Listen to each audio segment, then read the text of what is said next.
Good morning, everybody. My name is John. I'm a grateful recovered alcoholic. Hey, John. Let me ask real quick, how many of you haven't already seen one of these? I haven't seen it. Oh yeah, is that the one with the meth jeans on it? I want a copy of it. I haven't. Okay. That's actually just the first couple of pages that are real pertinent. There are several other pages that go into detail. And you haven't received one, right? Okay.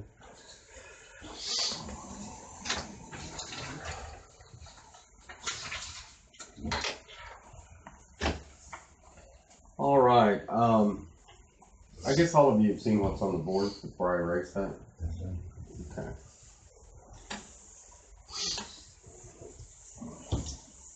Do we have a whole bunch here? Yes, we do.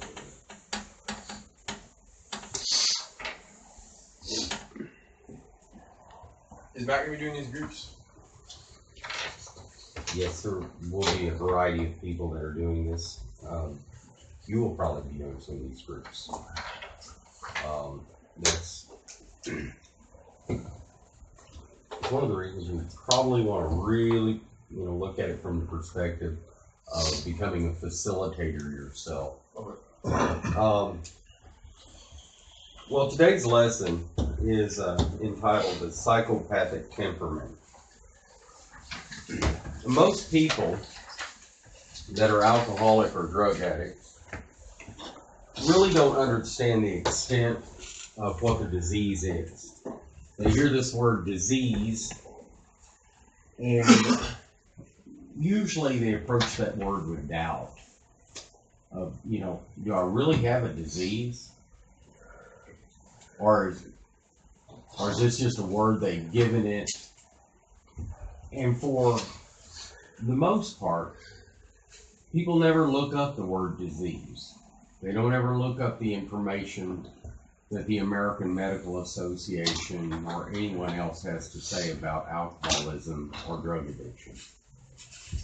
And as a result of that, they don't ever really get their disease treated correctly.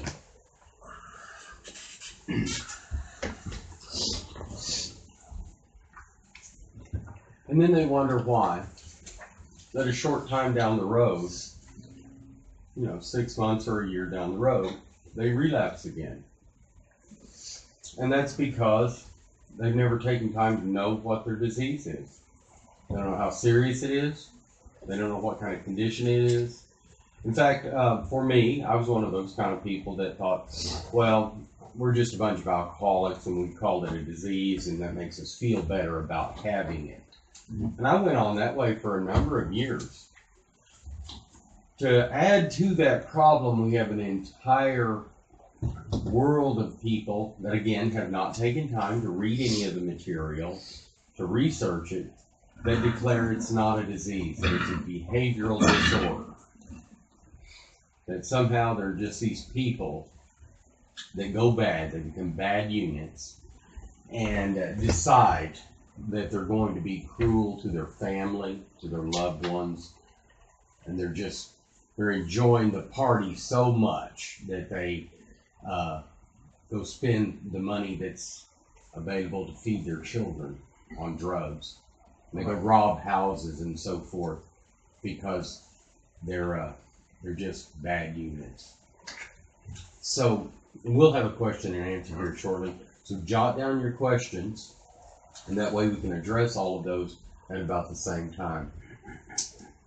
Now, the reality of this is, it is a very serious mental disorder that can only be solved by a spiritual solution. So we're going to talk about that a little bit. If you'll turn your big books to page Roman numeral XXX.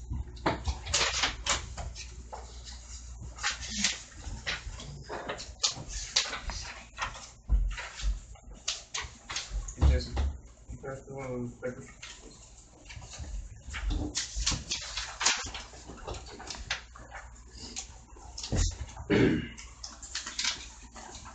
We can read about this here.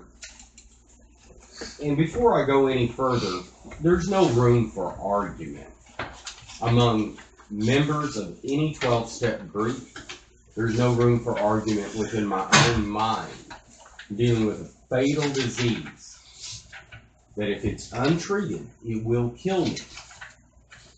Therefore, this taking it lightly, the nature of this disease, is absolutely unacceptable behavior in any group.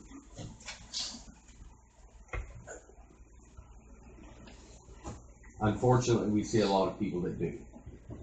I won't go into all the reasons, but on the Roman numeral 30, which is it's a portion of the chapter entitled "The Doctor's Opinion," it says in the first full paragraph, "There are many situations which arise out of the phenomena of craving, which cause men to make the supreme sacrifice rather than continue to fight. The classification of alcoholics seems most difficult and in much detail is outside the scope of this book. There are, of course, the psychopaths, who are emotionally unstable. We're all familiar with this type. They're always going on the wagon for keeps. They're over-remorseful and make many resolutions, but never a decision.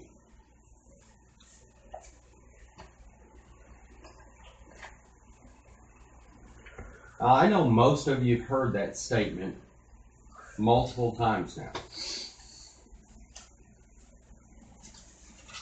Now, over the next few months, as you're in meetings and so forth, ask yourself how many times that comes up in a meeting when you don't bring it up. You know, you may bring it up now that it's been pointed out to you, but outside that, how many people actually bring this up in a meeting and really try to emphasize it? I know for me, I'd made several thousand meetings before my last relapse because they told me meeting makers make it and a bunch of other slogans that are not helpful at all in recovering from alcoholism. And therefore, many, many years after I'd come into the program, I found myself drinking once again. And then the best they can do is to blame it on the patient, which I guess that's human nature. But in reality, I came in the program when I was 24 years old and I was fully ready to recover. I've been beat down far enough. I know that now. But the search for the sponsor that could take me through the steps properly was an almost impossible task. I couldn't find a sponsor. When I finally did, I found a sponsor that did not know how to go through the steps, really didn't know what the big book was saying. I didn't know it at the time because I was trusting this elder member of AA to take me through the steps. Well, the reality is there was no help there. That wasn't just the one time that happened multiple times over a 10-year period. That serious attempts were made to recover, and I wasn't getting the information necessary. Well, needless to say, eventually I was taught how to go through this book with the right system of thought that allowed me to quit listening to what's being spoken around the rooms and start paying attention to what was spoken by this first 100 alcoholics. If you talk about this psychopathic condition in the rooms, you'll find there is some resistance, some surprise, and some doubt that immediately spring up in the room. But let's look at it real closely. How does it describe and identify this psychopathic condition? It identifies it as somebody who's tried multiple times to quit using, that's been unable to do so. It talks about remorse and making new resolutions. I fit that condition. That probably should have been one of the first things told to me when I was 24 years old, that somebody set me down and said, well, right here in the beginning of the book, because after all, we're just a few pages into the book at this point. I think it's in the beginning of the book for a reason. Would you agree? Yeah. Well, that was never pointed out to me. To this very day, I've never had any human being point out that portion of the book to me. If I was relying on human beings to keep me sober, I'd be dead right now. This book and those first 100 are still talking from the grave, letting us know how to sober up. Do not, for 1 minute, think that having a sponsor is a sufficient substitute for knowing this book. It's not. Sponsor is simply a human being that can lead you astray, they can give you bad advice, they can avoid or eliminate big portions of what this book contains. So, on page 30, we see that it talks about that psychopath. Now, the next thing that many people will do is argue about that. I found that to be my experience. They're like, well, it says that this is just one type, and the key word is type here. Maybe I'm not that type. But on the preceding page, actually, I'll start out on Roman numeral 28. It says, men and women drink essentially because they like the effect produced by alcohol. The sensation is so elusive that while they admit it is injurious, they cannot after a time differentiate the true from the false. To them, their alcoholic life seems the only normal one. They are restless, irritable, and discontented, unless they can again experience the sense of ease and comfort which comes at once by taking a few drinks. Drinks which they see others taking with impunity. After they have succumbed to the desire again, as so many do, and the phenomena of craving develops, they pass through the well-known stages of a spree, emerging remorseful, with a firm resolution not to drink again. This is repeated over and over, and unless a person can experience an entire psychic change, there is very little hope of his recovery. So it just told us on page 29 what the alcoholic is, right?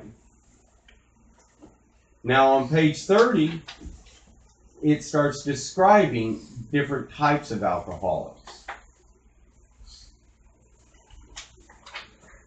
Now what they're not telling you in the meetings and what your sponsors are not telling you is that at the time Dr. Silkworth was treating alcoholics, he had normal people that weren't real alcoholics that had just gotten dependent on alcohol, or people that had just become hard drinkers that were showing up at his hospital, relatively normal people that had just gotten carried away with drinking. Well, that's not an alcoholic. That's a normal person who's gotten carried away with their drinking. An alcoholic is a very specific type person, and that's that individual that has this genetic difference that we know now. So what he's doing here is describing the real alcoholic, and then on the next page, he is making it clear that if you fit that category, you're fitting the category of a genuine alcoholic. Now let's talk about the word alcoholic for a minute, because there's a lot of people that get, they say, well, I'm a drug addict, I'm not an alcoholic. Nonsense. If you're a drug addict, you have the capacity to be an alcoholic. If you're a pothead, you have the ability to be a cocaine addict. The reality of the situation is there are overlapping genes. And the problem is not a specific chemical, and you already know this, by the way. You've already verified this in your life. It's that strong desire to change the way you feel. That's the real problem. So if you don't have cocaine or methamphetamine or alcohol, whatever your preferred drug is, you will turn to another drug.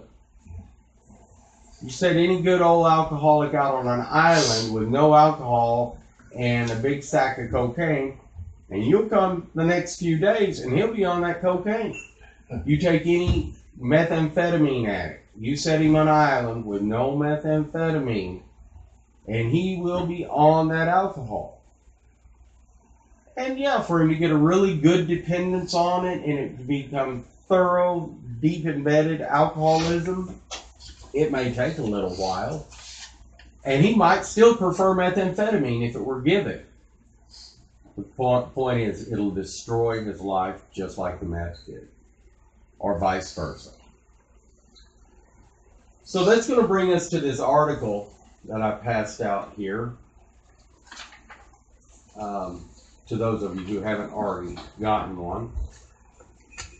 In this article, it's entitled The Genetics of Alcohol and Other Drug Dependence. In the summary at the top, it begins by saying, alcohol dependence and dependence on other drugs frequently co-occur, and strong evidence suggests that both disorders are, at least in part, influenced by genetic factors. Indeed, studies using twins suggest that the overlap between dependence on alcohol and other drugs largely results from shared genetic factors. This common genetic liability, which also extends to antisocial behavior, has been conceptualized as a general predisposition towards a variety of forms of psychopathology characterized by disinhibited behavior, i.e., externalizing psychopathology. I'm going to stop there and kind of explain what this has just said to us. It says that there is strong evidence that drug use overlaps, that the genes that are in our system that make us really prefer alcohol or really prefer cocaine or meth, they have overlapping genes.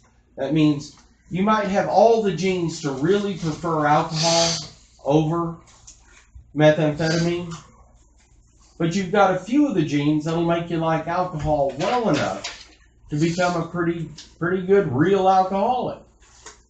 And that's because no matter what, you're, as they call it, a drug of choice, which I find that to be questionable. But regardless of what drug you prefer to be using, you're born with these genes that extend to antisocial behavior.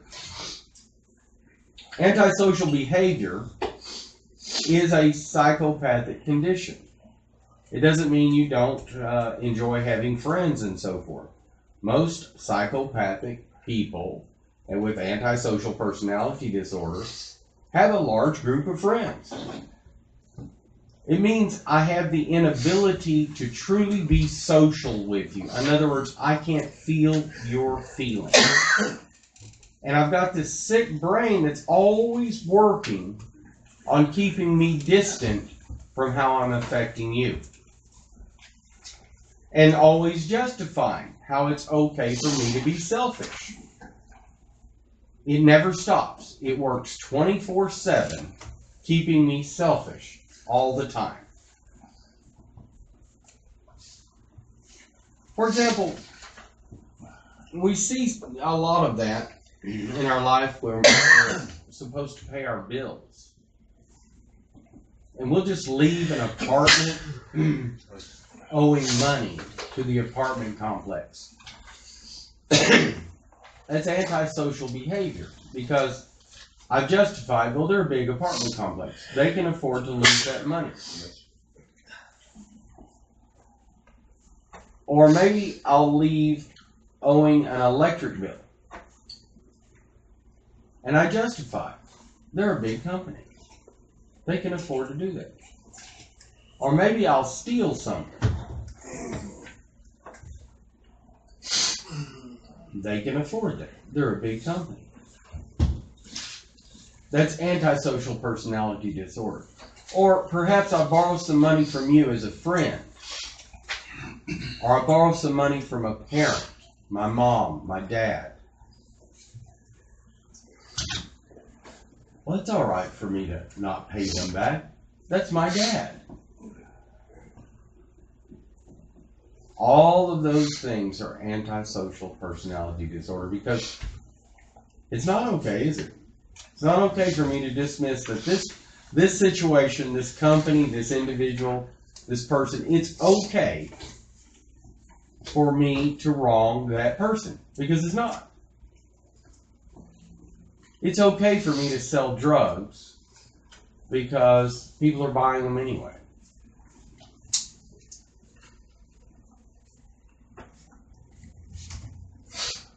I suggest that you take some time to really contemplate and meditate on what this means to have antisocial personality disorder.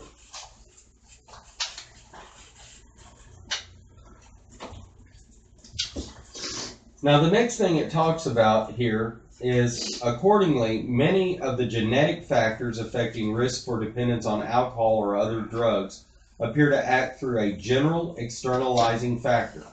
However, other genetic factors appear to be specific to a certain disorder. In recent years, researchers have identified numerous genes as affecting risk for dependence on alcohol and other drugs. These include genes involved in alcohol metabolism, as well as transmission of nerve cell signals and modulation of nerve cell activity, i.e. aminobutyric acid and acetylcholinergic neurotransmission and endogenous opioid and cannabinoid systems. So if you'll look at the next page here, it points out that we have a series of genes that manifest in the form of antisocial personality disorder, conduct disorder, drug dependence, and alcohol dependence.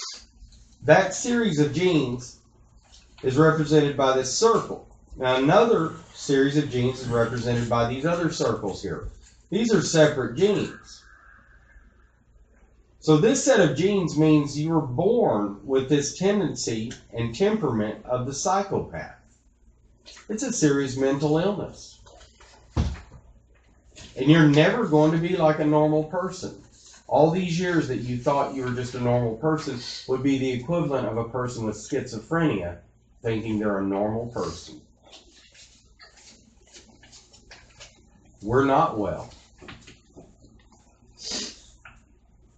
This room right here consists of a group of people that have serious mental illnesses. So the next time you walk through that kitchen, you want to say something to somebody, remind yourself, I'm not well. I'm not cool. I'm not any of those things. I'm a very sick, mentally ill person. What I say could damage a person. What I do could damage a person. I'm capable of hurting people emotionally, mentally, and physically. I'm a psychopath.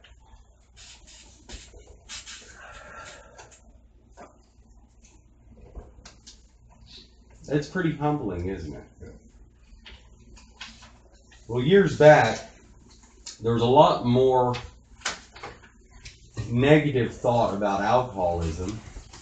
So admitting you were an alcoholic was pretty humbling in itself. Today, it's kind of gotten in vogue to be an alcoholic or addict. So it's not as humbling an experience. But that humility of knowing we're genuinely different is very important. Whether we call ourselves alcoholics or whether we call ourselves psychopathic alcoholics, the point being is we're not like other people. We're never going to be. For us to get arrogant, like we know what's going on, or to feel superior, like I've got an edge on other people, that's more of the same insanity. Because we don't. We've hurt people. We've damaged our relationships. We have been antisocial for a long time. You've got your own list of people you've damaged. Just look at it, how cruel you and I have been to people. Now, I will admit this, I've probably been worse than a lot of you as far as my list, but I'll bet you got a pretty good list of your own. Of all the cruelty, the taking advantage of, the robbing the people that you love, that love you. I don't know if we're capable of love at this stage. I know we're capable of getting attached to people, but I don't know if we're capable of actually loving somebody when this condition is in full force. So the idea of going out and getting in a relationship, that's just more insanity, because you're not capable of actually loving. You are capable of taking possession of a hostage. Yes, that's right. You don't have the capacity to love a wife. And unless you do a lot of treatment of this disease, you might as well give up on ever having a relationship. All you're going to do is take a hostage and make somebody miserable. And my wife married me 34 years. Oh, I've done it too. I've done it to two separate women. One I was married to for 16 years. Another I was married to for 14 years. Now, I'm not saying that they were perfect either. I have a propensity to choose women that are a little strange too. I mean, we might find our women at various places. That's not a good place to go dating. But we won't get into that conversation right now. But I will leave you with this. If you lined up 100 women in a row and 99 of them were career-minded, solid, normal women, I'll choose the one that's not. Okay? And that's just, I think it's because I sense I've got a condition, an illness.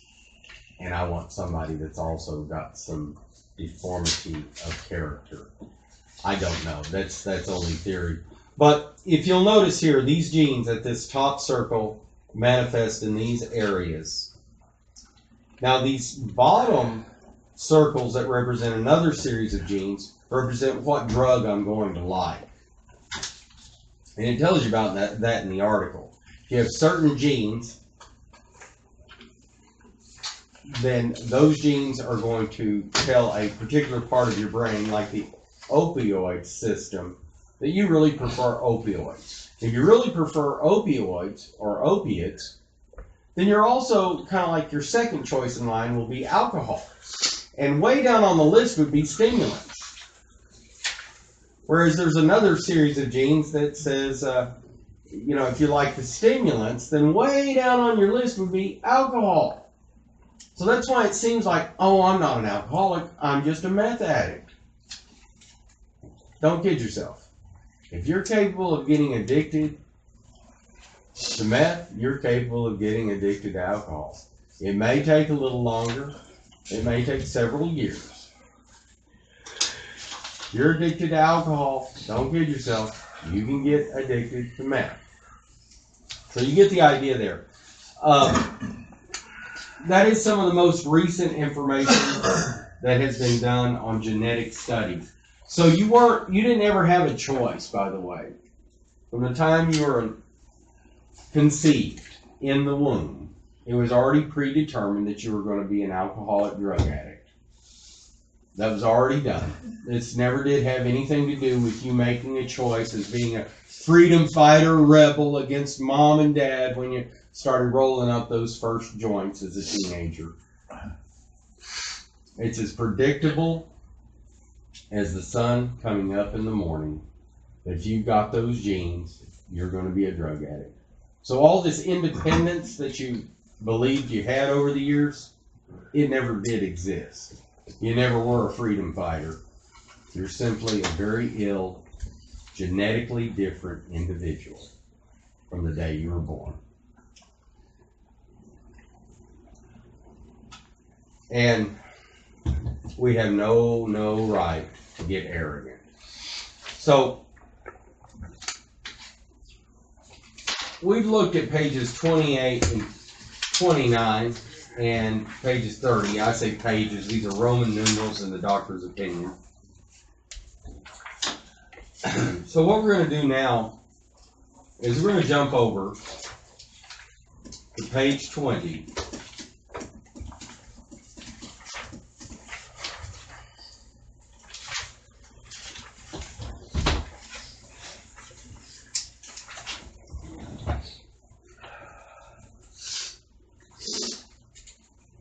And we're going to read that, not the bottom paragraph, but the one just right up from that begins out by saying, moderate drinkers have little trouble giving up liquor entirely if they have a good reason for it.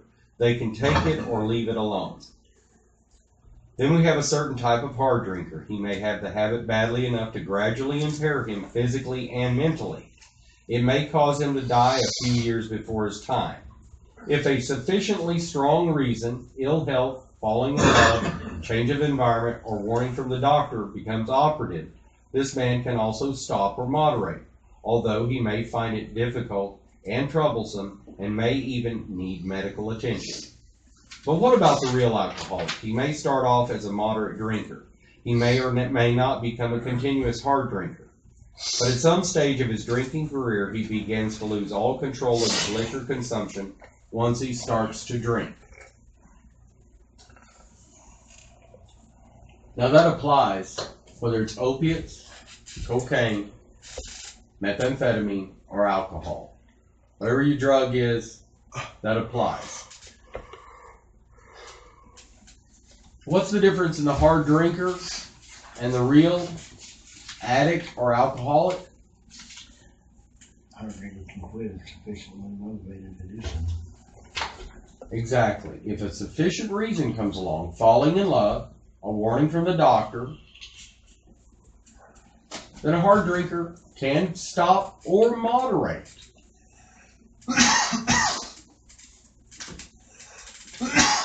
The real alcoholic, on the other hand, cannot. Because there are really two questions. Because at this point, you need to ask yourself, am I the real alcoholic or drug addict? Or am I just somebody who's a hard drinker or a hard, use drugs in abundance? Well, there are two factors involved. Have I ever had a craving for more drugs? Have I ever done some meth, and when I'm coming down off that meth, have this strong desire and craving to do more? If you answer yes to that, you're probably a drug addict, because normal people are not going to experience that. Number two, have I ever tried to quit and managed to stop for a few days or a few months and then found I couldn't stay stopped? If the answer is yes to both of those questions, then you're a real addict or alcoholic. If you are, you've got a fatal disease that needs to take front and center in your life. And everything else needs to be pushed to the side, just like if you've just gotten diagnosed with a severe cancer. Pancreatic stage 1 cancer or stage 3 lung cancer. The same level and gravity of seriousness. I'm going to explain a little bit on that. If right now, and I want you to honestly take a journey with me in your mind. Right now, you went into the doctor over at Shannon Hospital. They ran some tests on you. Then they called you up a couple of days later. In all seriousness, don't dismiss this. Don't let that psychopathic mind dismiss this.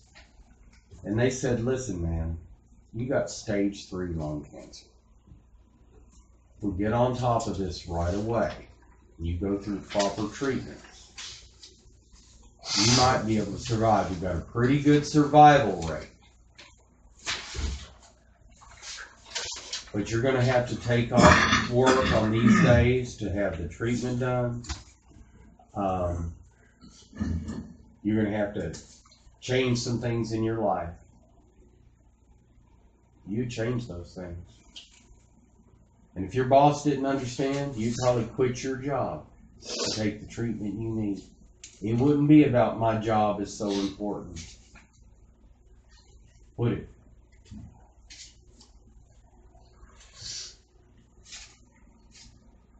It'd be about treating that disease.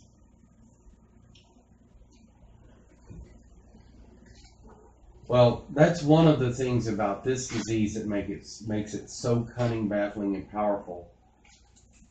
We want to take care of it as though we're going to have a hobby that takes care of it while we get on with the business of life.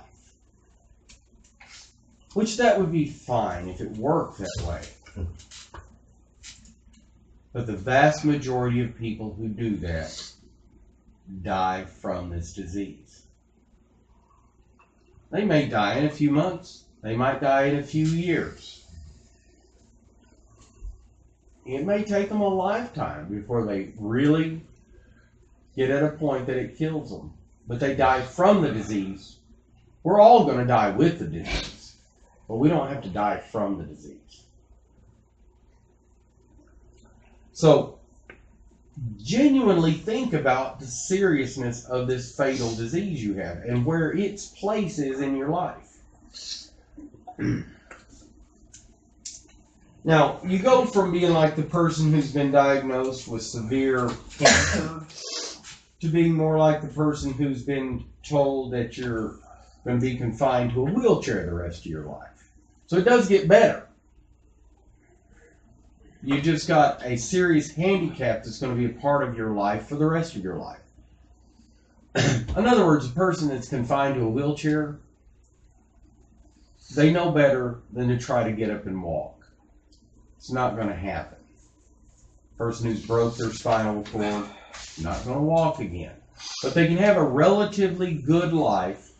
They understand how to maneuver their wheelchair, how to take care of certain things, how to get in and out of bed in their wheelchair.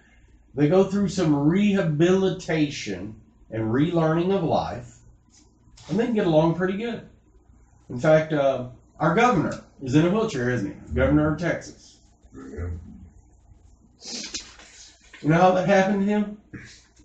He was jogging one morning to the park there in Houston, and a tree branch fell off the tree and broke his back. Oh. Huh. Just like that. Just like that, all in one day. Now, if he kept on sitting around saying, I'm going to be like a normal person, I'm going to jog underneath trees again, he could get fixated in that area of trying to be a normal person, and he wouldn't be the governor of Texas. He'd be a very sad man off in a bedroom somewhere feeling sorry for himself. PMS. So we have to treat this condition just like he would, like Governor Abbott did, or anybody else that has a serious handicap. We have to recognize we got it, and then we got to use what tools are available to treat it. Arrogance is not one of those. Arrogance is the same as Greg Abbott saying, I'm going to get up and walk tomorrow morning. No, you're never going to be like a normal person. So that's the thing that has to be smashed.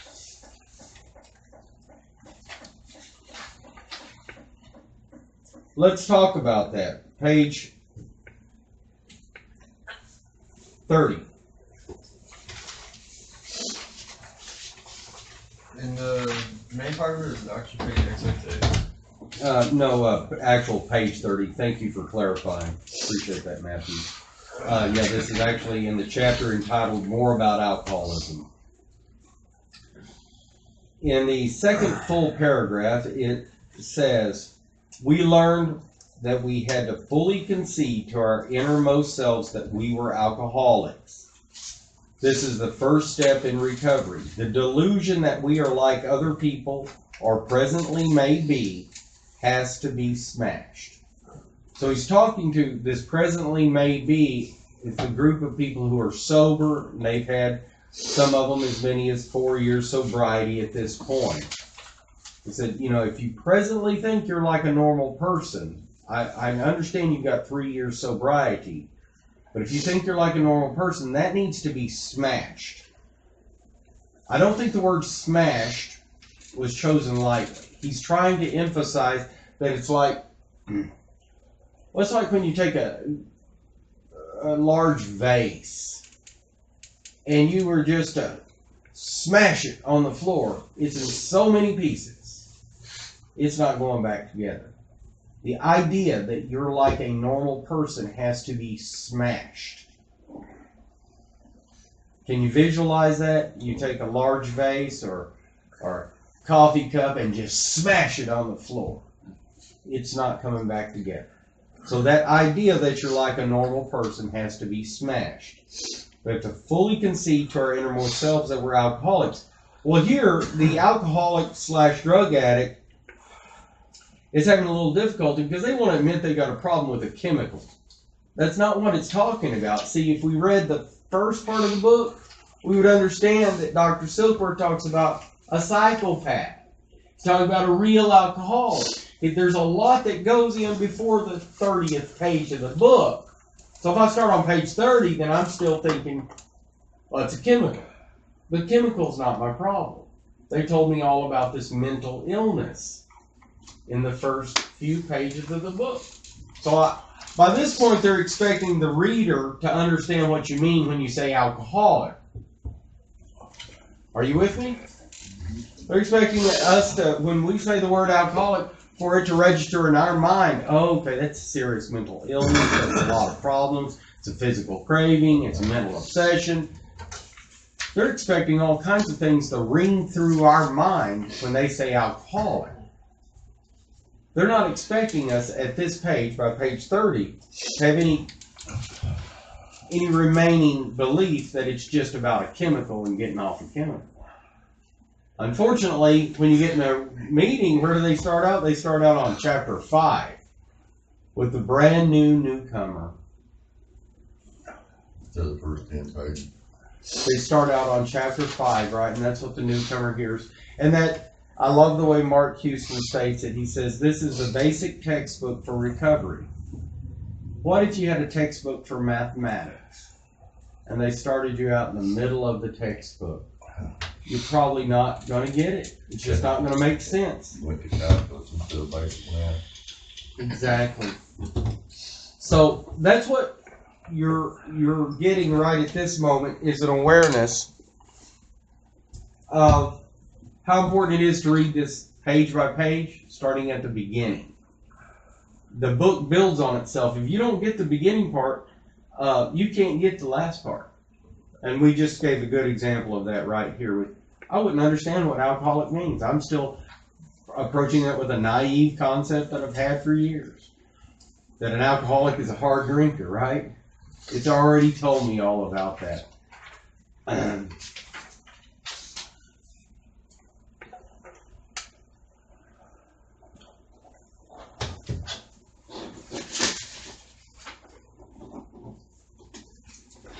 All right, well, gentlemen, let's take a couple of minutes to talk about what we're going to be doing.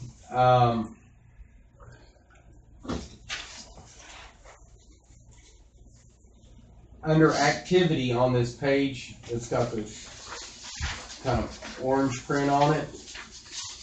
It tells us to have the client write down events and thoughts the last time he or she had sobriety and slipped or relapsed. Have the client discuss with the group. Ask if it meets the description of a person deciding to stop using and then starting again. Have the group state whether it meets the standard of the three things: broke a commitment to self or others, directly or indirectly harmed others, felt remorse and sorrow. So let's go around the room, and at this point, if you have questions, like I said, there's a Q&A right now. You can ask questions that are not directly related to that. Let's go around the room and discuss those three factors. And we'll start with you, Jesse. My name's Jesse. I'm an alcoholic. Hey, Jesse. Well, my relapse was based on a relationship. Couple years without drinking, and no good program or anything. Basically, was just a dry drunk. And I knew in my heart of hearts that if I ever drank again, that I would die. But that self-pity got me so much when that girl walked out the door that I said, screw it, and I went to the bar. Had my drink. So I broke a commitment to myself. I broke a commitment to a lot of other people, my employers and everyone else, that I would never drink again. I directly harmed myself. It wound up harming my relationship a lot more because I went off the deep end and she surely wasn't going to come back. Harmed the children we were trying to raise. And it put me, in a self-pity spiral with remorse and sorrow and feeling sorry for myself. And once again, life let me down. And so, yeah, I mean, I can see it well. Met all that criteria. Okay, thank you very much, Jesse. My name is Josh, and I'm a recovered alcoholic. Hey, Josh. And the last time I relapsed, I had quit for a couple of months after I lost my job through drinking. And I don't even remember why. For about 3 or 4 days, I started drinking again. I just thought that I could just drink a little bit and no one would know about it. That didn't work. And I broke my word to my family, my wife, and myself. And of course, I felt really, really bad about it. Thank you, Josh. I was just gonna point out when we start talking about the disease, like a lot of people say, "Oh, it's not a disease. It's not a disease. This and that."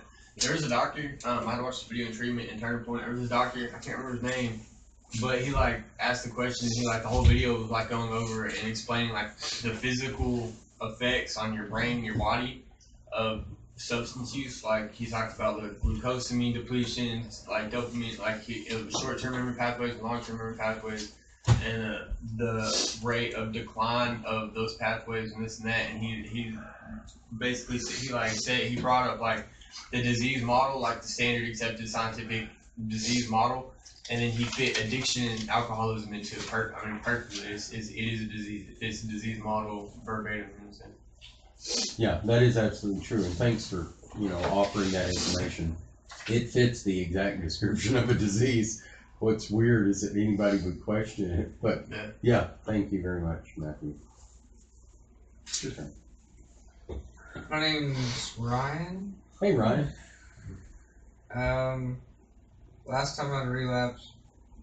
What are you? Oh, I'm an alcoholic. Hey. I broke a commitment to myself and to others.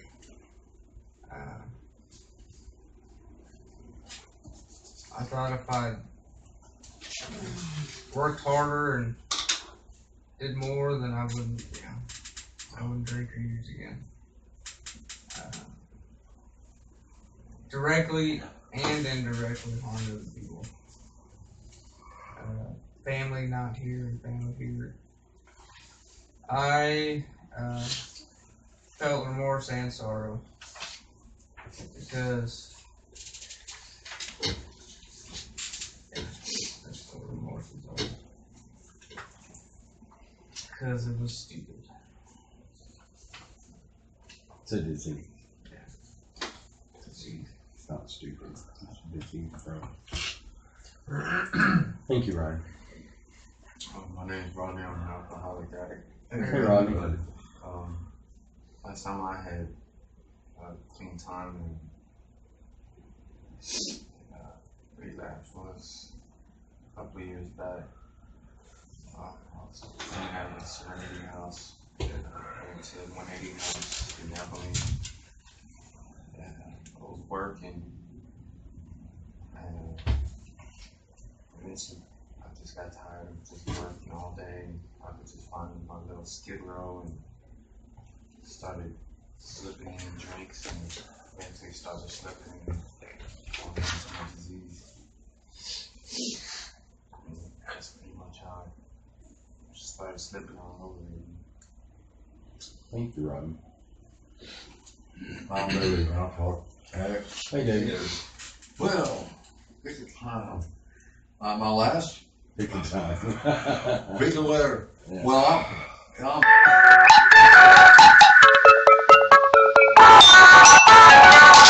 everything with roller skates, and then I added addiction to greed from gambling, hoping to get something for nothing, a little bit of money. I slipped off on that, and I broke my commitment to myself, John, my ex-wife that I love dearly, and it directly harmed myself, my self-image, my self-worth, and I felt a tremendous amount of sorrow and remorse. But the same thing when I decided to quit smoking pot and I'd fall off, or when I quit drinking. My psychopathic brain wanted to ruin my life. And once I recognized that, Page 88 helped me out this morning a lot. Thy will be done. We'll keep you ever vigilant and in communication with God, so you won't have problems with resentment, selfishness, fear, and dishonor. But it's like you were saying, we're born this way. This isn't a hobby. We have to approach it like we have third stage colon cancer. Because if we don't deal with it on a daily basis for treatment like cancer, we're going to die for sure. Because who knows, I might decide to start drinking and I can't drink anymore. My pancreas will crater and I'll be gone. I'm 66. I can't work like I used to because past injuries in construction, but it's now or never, baby. Y'all remorseful? Should have learned about this when I was that guy's age instead of my age. So all you young guys, take heed. This is the real deal. You might not want to do it daily, but don't wait till you get my age and think, oh shit, did I miss the boat? If they make it to your age, that's a rare event. I'm blessed. God protected me for years so I can be here today. I believe that. Yeah, it's surprising. My name is Cole. I'm a recovered alcoholic.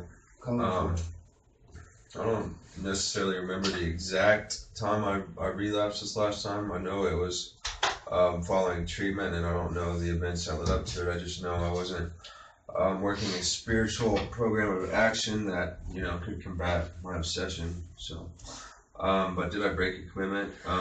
Absolutely, and it's happened time and time again. Just, have this deadly earnestness and whatnot, but I didn't have the program to follow. So, yes, I broke my commitment to self or others, directly or indirectly harm others, and even at the time, I had a pregnant girlfriend, and I didn't want anything more in this world than to, support her and be the father that I should be and wanted to be. But but again, I just fell back into my cycle of drug use and alcohol, and I did feel remorse and sorrow. Thank you very much. My name is Ross. I'm covered alcoholic addict. Hey, Ross. Alcohol relapse, it wasn't on my drug of choice or the drug that chose me, so to speak. But I stayed here at this house for about 3 months, and then I moved over to the Garden Street house. And while I was at the Garden Street house, I failed to realize that the addictive nature still was in me, and substituted an old behavior with a new chemical, and overdosed on trazodone and pretty much shut my whole system down. My acid levels were so high that the doctor stopped. I tried to kill myself. Ended up in the hospital, ended up in St. John's, and luckily was able to come back through. So, it's just, relapse doesn't have to be on, I'm just saying, just be very careful that you understand the actual nature of your disease and how, like John says, if they took all the methamphetamine out of this world, what would I do? I'd just turn to another chemical, like alcohol or Trazodone. trazodone. Yeah. Who would have thunk it? Thank you, Ross. We're just about out of time here. Good morning, everybody. My name is John. I'm a grateful recovered alcoholic. Hey, John. Let me ask real quick, how many of you haven't already seen one of these? I haven't seen it. Okay. Oh yeah, is that the one with the meth jeans on it? I want a copy of it. Okay. That's actually just the first couple of pages that are real pertinent. There are several other pages that go into detail. And you haven't received one, right? Okay.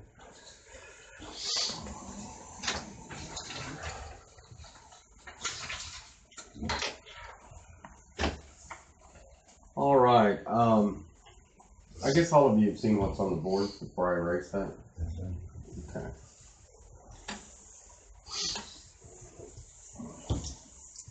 we have a hole punch here? Yes, we do.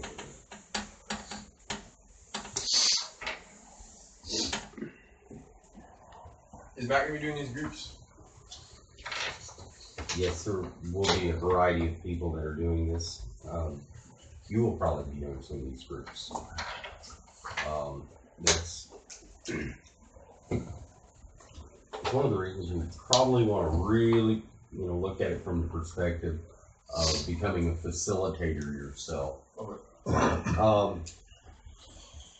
Well, today's lesson is entitled "The Psychopathic Temperament." Most people that are alcoholic or drug addicts really don't understand the extent of what the disease is.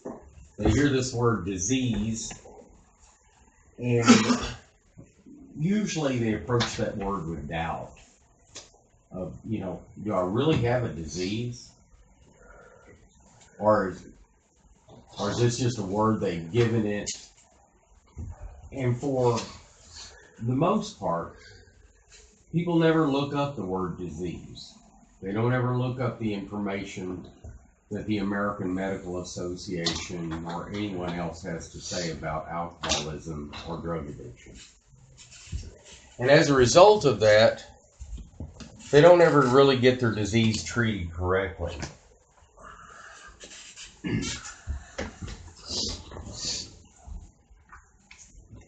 And then they wonder why, that a short time down the road, 6 months or a year down the road, they relapse again.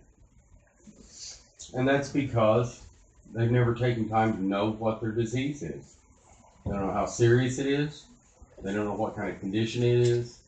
In fact, for me, I was one of those kind of people that thought, well, we're just a bunch of alcoholics and we called it a disease and that makes us feel better about having it. And I went on that way for a number of years. To add to that problem, we have an entire world of people that, again, have not taken time to read any of the material, to research it, that declare it's not a disease, that it's a behavioral disorder. That somehow they're just these people that go bad, they become bad units, and decide that they're going to be cruel to their family, to their loved ones, and they're enjoying the party so much that they go spend the money that's available to feed their children on drugs. And they go rob houses and so forth because they're just bad units. So we'll have a question and answer here shortly. So jot down your questions, and that way we can address all of those at about the same time. Now, the reality of this is, it is a very serious mental disorder that can only be solved by a spiritual solution. So we're going to talk about that a little bit. If you'll turn your big books to page Roman numeral XXX.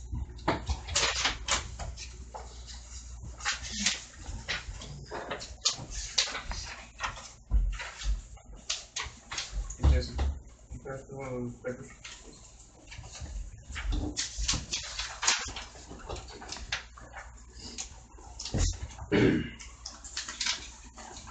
We can read about this here.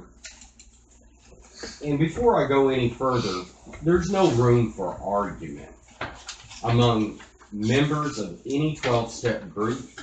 There's no room for argument within my own mind dealing with a fatal disease that if it's untreated, it will kill me. Therefore, this taking it lightly, the nature of this disease, is absolutely unacceptable behavior in any group.